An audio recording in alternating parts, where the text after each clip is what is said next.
Hey guys, welcome back.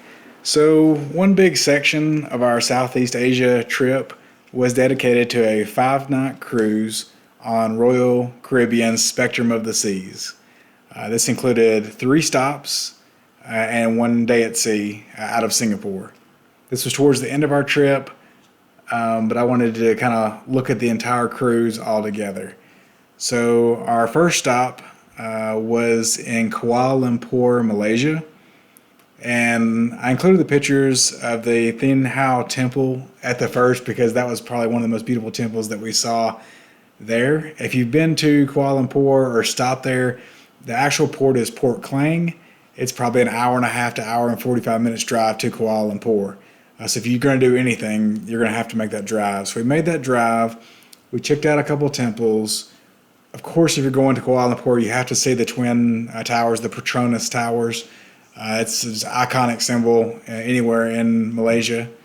We walked around Chinatown to look at some of the street art, and then we finished up our day in Kuala Lumpur at the Batu Caves. It was an action-packed day, and it was really long because of the drive time.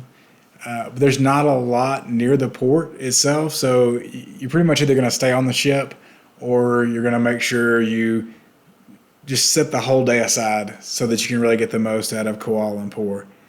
At Batu Caves, it's 272 steps. They're very steep. You do have to watch out for the monkeys trying to grab your bags or your waters and things. But you can take your time going up to the top. You'll see a lot of people doing it, a lot of people taking breaks kind of at each level. And then once you get up to the top, you're at the kind of first temple. You can go through the cave up another set of stairs, probably about 60 steps to the second temple. They're both really cool. Great views once you're at the top, looking back into the city. It's a really nice excursion, all included. Our second day, we stayed in Malaysia, but we stopped in Penang, Malaysia. This was our morning sunrise as we're getting up. Everything in Penang is right here at the port. And so it's a lot easier to do. We opted into a kind of half-day tour. Originally, we had slated for a full-day tour. That ended up getting canceled.